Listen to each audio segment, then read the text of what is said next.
Welcome to the Yong Heng Hot Rod Shop.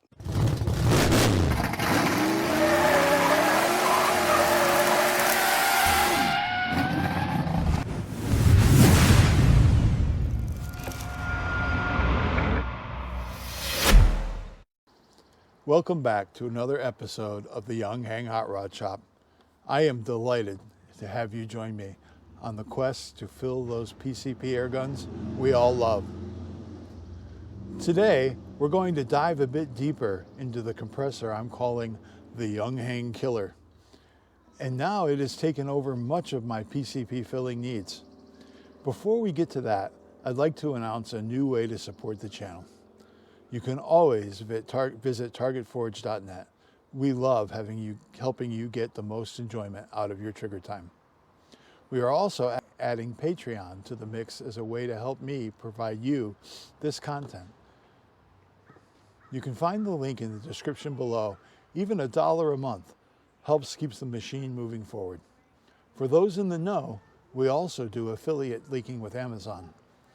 You'll find links below to many of the items featured on this channel.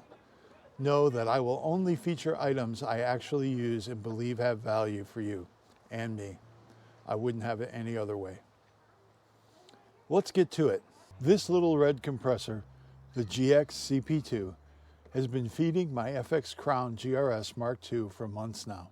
It's quiet, dependable, does not require any external cooling, and it's portable. If you have not seen that video yet, I'll have a link to it at the end of this one.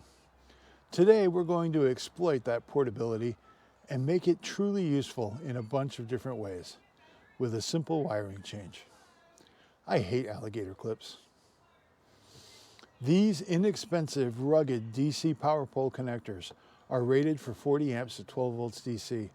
They have no trouble delivering the 26 amps we need for this little compressor. These pins can either be crimped in place with a crimper, such as this one, or simply soldered in place. This little Chinese crimper is capable of creating a good crimp, but you will need to try a few dies in the range of your pins and pull test them quite hard to ensure you are getting a quality crimp. A good crimp will actually flow the copper in the wire and the cup of the pin together, creating a solid, permanent mechanical joint. This crimper features octagonal dies, which I like for this sort of work. Don't go into this with a cheap hand-driven crimper. They simply cannot deliver the force needed to create a good mechanical or electrical joint. The crimper is hydraulic, relatively inexpensive, and isn't a huge investment considering what it does. You can spend thousands on a quality crimper in this class, but for most of us, it just isn't worth it.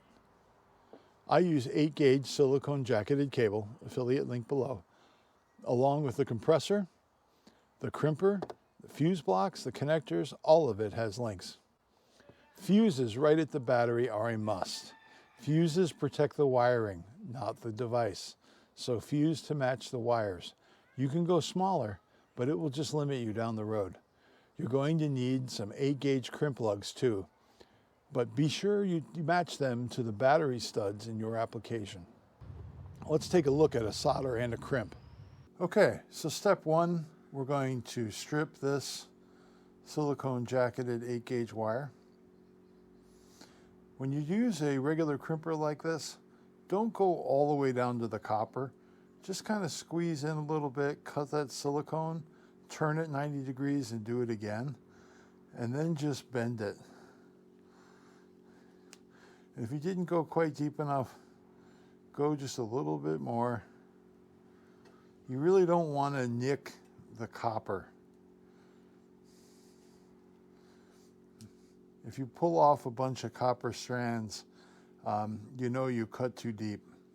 You should just be able to pull this off and not damage the copper conductors at all, ideally.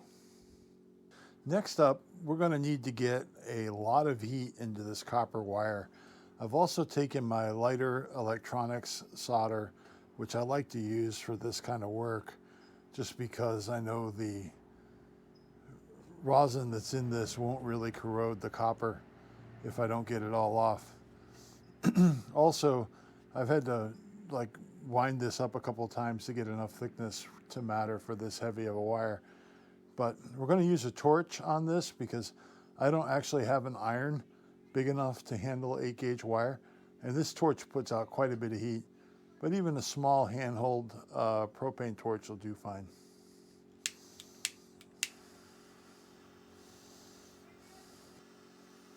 There we go. Starting to wick in there now. Like I say, this is a lot of copper, so it's going to take a fair bit of heat. There we go. That's flowed out pretty good. That's tinned. Next thing we're going to do is pull this out and put the pin in the vise. All right, now we're going to tin this cup. And tinning the cup means pretty much putting this whole bit of solder down inside this cup once we get it hot enough to melt it. And when we get this hot, we're going to take this wire, insert it in there. It's going to freeze when we first introduce this large bit of copper into it, and then we're going to continue to heat it until it all gets molten again. Then we'll let everything cool together.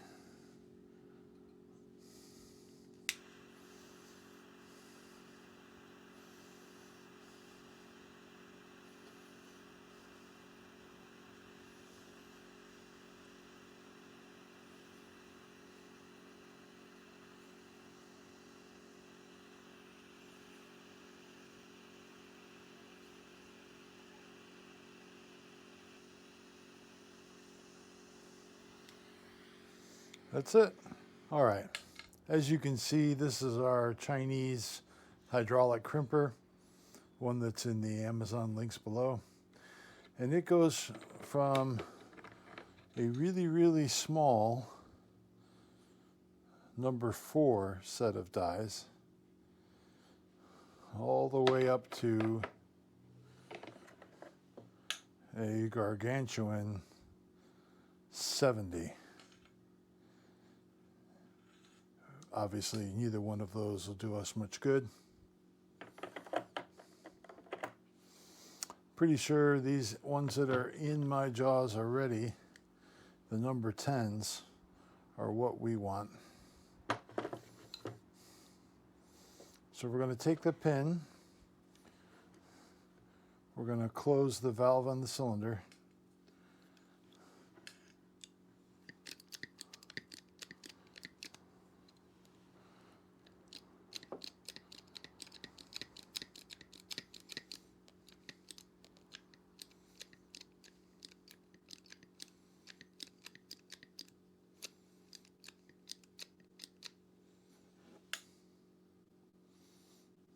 Put our wire in there.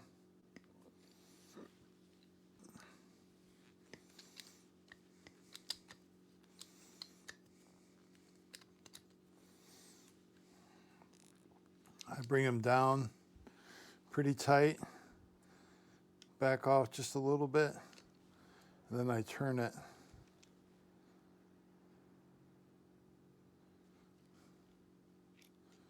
"90 degrees.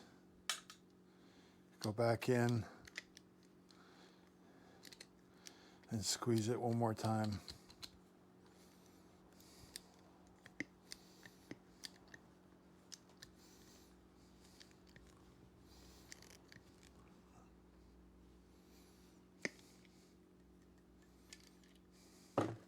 That usually does a really good crimp on there.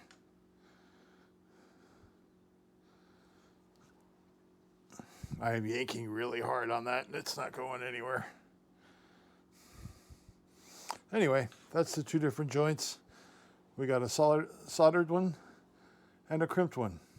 Either option's perfectly fine. Here we've got one of the power pole connectors. And the way this is going to get inserted in there, this little tab is going to go in just like that. Minus sign, black wire. Pretty easy to keep this straight. Do whatever you do, don't use the same color wire for both poles. Spend a little more, get the red and the black. Anyway, that pin's in there, it's locked, it's not going anywhere. I really like these. Now that we've covered the basics, let's look at what it takes to make this compressor usable on an ATV/UTV. One of the challenges with a device that draws 26 amps on a vehicle that has a limited charging system, like any motorcycle, ATV, UTV, or small engine powered platform, is that it's perfectly possible to drain the vehicle start battery below a level that can start the vehicle again. Oh great, now we're stuck in the woods or in the middle of a pasture. We can avoid this easily. First, we need a battery isolator, fairly cheap on Amazon, again, link below. This will sense the voltage level on the vehicle side and disconnect automatically before a fail to start condition is created. Secondly, we are going to put a high capacity lithium iron phosphate battery in the circuit too. Lithium iron phosphate batteries offer slightly less overall performance than their lithium ion cousins, but they are more durable in this role and a much better choice than any other battery chemistry, especially lead acid. As a bonus, they are also super light. When the quad is running, it's charging both batteries. When the compressor is running, it's pulling current from the lithium iron phosphate battery that we added, the charging system in the ATV or UTV, and the quad starting battery all together. Should the system detect the quad battery getting too low, the isolator kicks in, and voila, the ATV battery is protected. You still make it home without an embarrassing call to your wife to drive to the middle of nowhere to rescue you. Don't say I didn't warn you. Many DC compressors do not recommend running their product on an ATV/UTV platform, and with good reason. When a DC motor runs low on voltage, the efficiency of the motor goes south, and it will overheat the motor itself and potentially drag the charging system below a level capable of starting again. This design allows all that and provides a virtually endless refill solution in the wild, way more than any bottle could provide.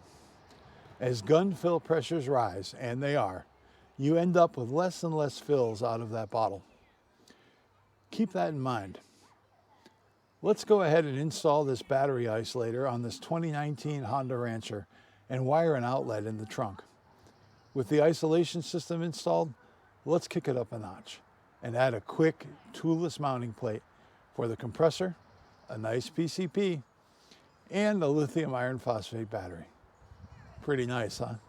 Okay, now here's the moment you've all been waiting for. How do we get this battery isolator into this quad? I gotta say, on this Honda Rancher, it couldn't be easier.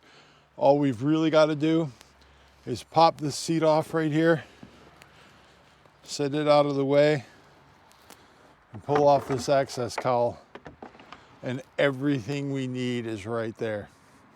Let's take a close-up look at this. All right, here we've got the battery right here, right on the other side of the wall from the rear trunk. So what we're going to do is mount the battery isolator right here on the wall of the trunk, and on the opposite side we'll put the outlet for our DC to go to our compressor.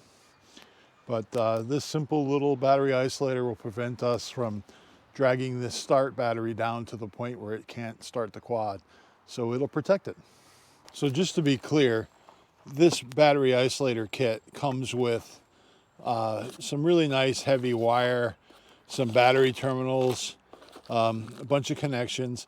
It really is a nice kit, but if you've already got the kit for doing the rest of the wiring and you have connections, extra terminals and stuff, you really don't need this whole kit. You can save the money and use the link to buy just the battery isolator that I have below in the description.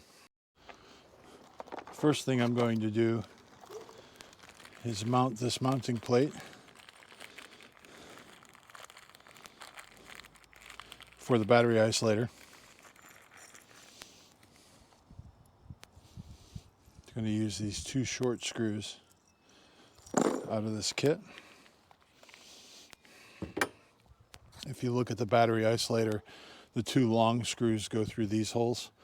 So I'm going to leave the top inner and the bottom outer holes unpopulated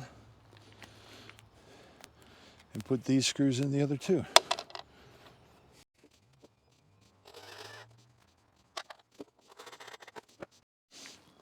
So first thing we're going to do is put in this fuse that's going to go between the vehicle battery and the rest of our wiring that we're adding on. That way, if anything happens, this fuse will pop and not cause other things to burn to the ground. So all we need for this is a single panhead sheet metal screw, and we're just going to mount this up here in the battery tray out of the way.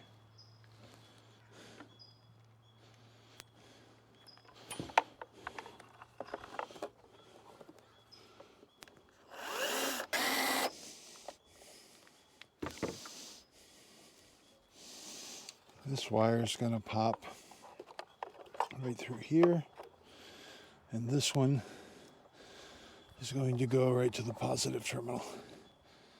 You know, I think I'm going to go through the hood on this, make it look clean.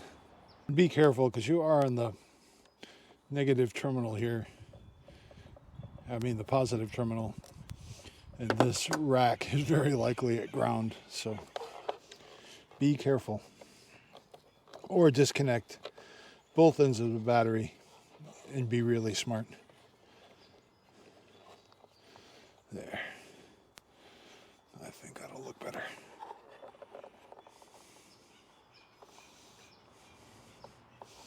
By fishing it up through the hood, I can put the hood back on the positive terminal and shield all that. It'll look cleaner, get less corrosion. Just be cleaner overall. Positive side is done. So here we've got the positive lead that's going to come out to our second battery, which is the battery that'll be up here with the compressor. Just going to put toothed lock washer on there and a nut.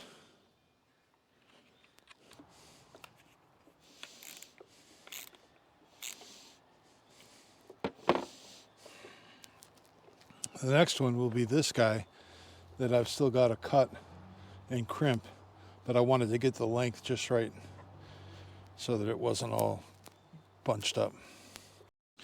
All right, I got the length where I want it. Now I'm just going to feed it back through here.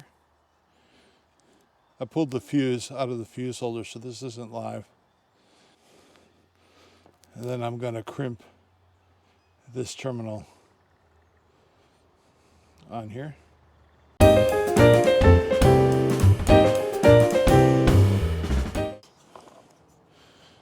Piece of heat shrink over that, just to be safe.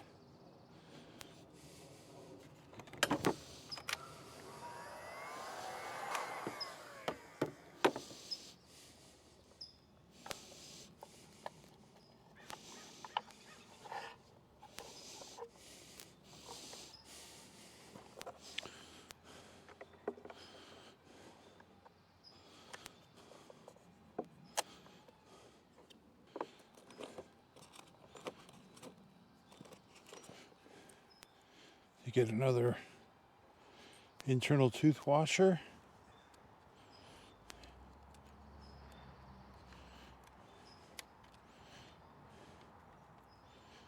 And a nut.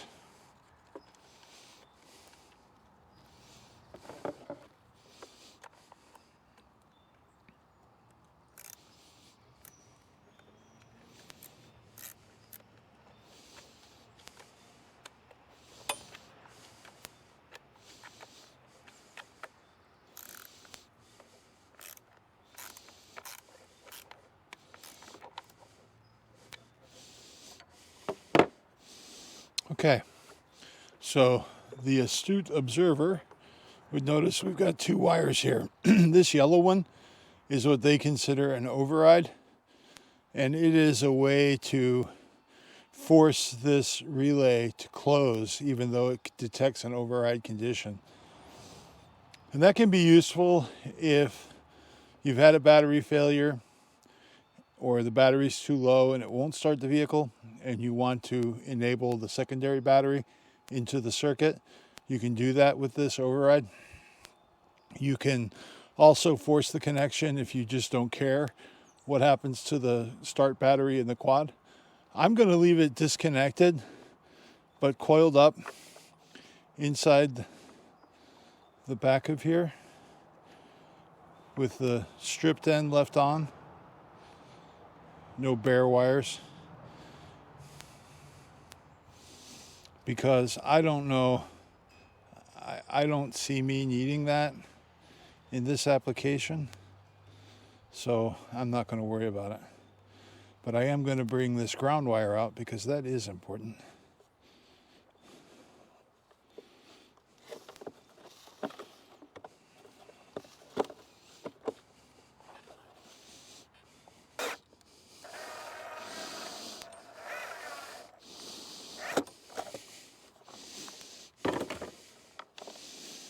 Okay, this ground is going to come right up here through this opening in the tray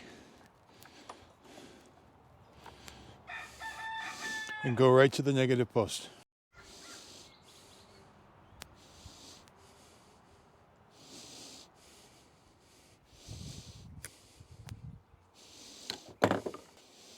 There we have it. Everything on the quad side is done now. All we got to do is dress this wire, put an outlet right here.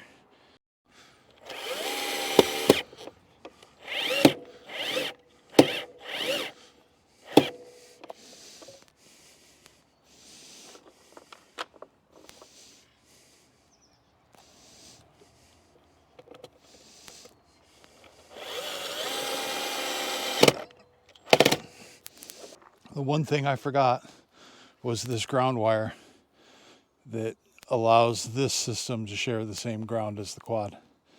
So I'm just going to dress this, get it connected, then we can button all this up because we're done in here.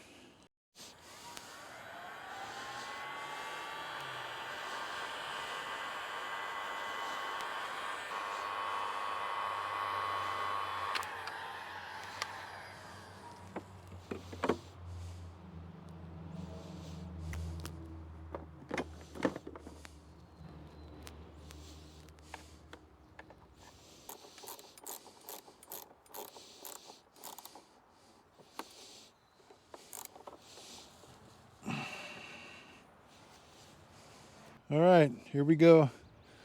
Nice little close-up flyover of this whole install. Nice and clean up here. Got our fuse holder, 40 amp fuse, weather tight outlet on that.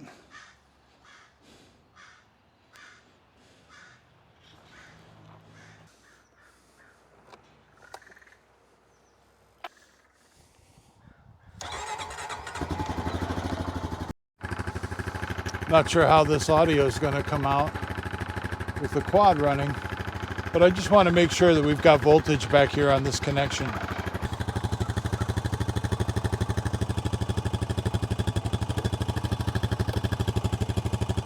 Yep, check out our adapter harness.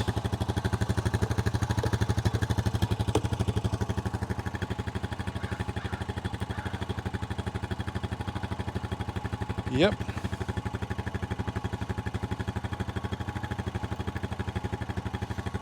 Good, checks out good. If you didn't think it was fancy before, boys, just about to get fancy now.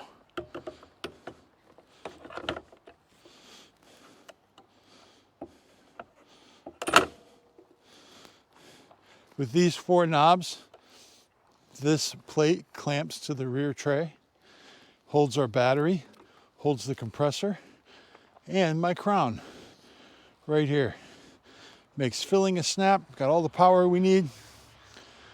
Let's get it on there, get a gun aired up.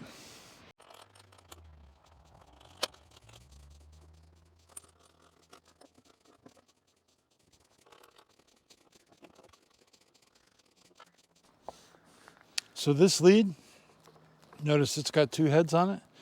One is for this battery, which if we want to ride around and let it charge, you can plug that in. As soon as I did, the isolator popped open because it saw the draw from here and the charging system's not going, so it isolated the battery immediately, which is pretty cool. And then this one is for the compressor itself. And the reason I gave this a separate connection is because the fans come on immediately on this compressor. And I don't know, you probably don't want to ride around with the fans on all the time.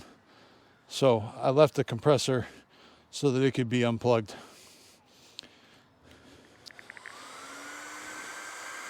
Probably hear those fans kicking in. It's a great little compressor. Hardly gets hot at all. Well, next we'll fire up the quad, get a gun out here, and test this thing. Set this right in there. Pull the cap. Airline connected. Ignition on.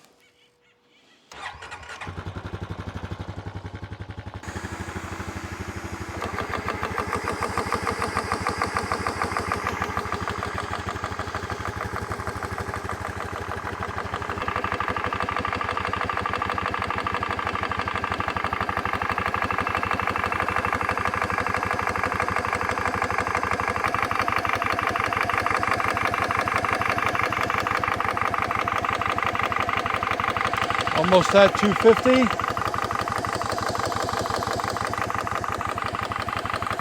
I'm going to open the valve. Turn the compressor off.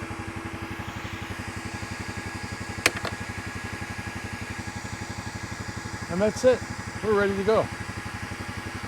One of the things I recommend is a little bit of deoxit grease if you're going to leave these connections outside. Like I'm going to keep this cord in the trunk of the quad. I'm just going to put a little bit of deoxit grease in each connection bay.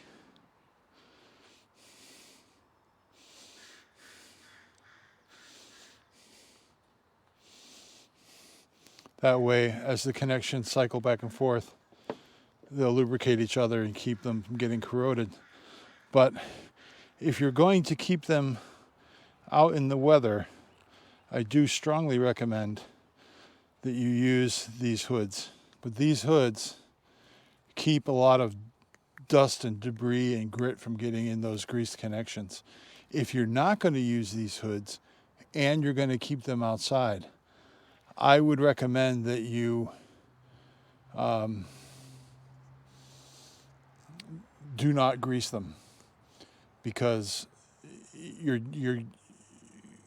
if they're not protected, debris and stuff is going to accumulate in those grease connections, and it's not a good thing. They're better off ungreased. But certainly, if you can get these guys on there, it's pretty cheap insurance. There we go. Thanks for joining me today. I really appreciate your time and support. Be sure to check out the Amazon links, the company's site at targetforge.net, and our new Patreon to support this channel financially. I would love to keep bringing you innovative content on all things airgun related. Be a light in the darkness, friends. Love you all. Be back soon.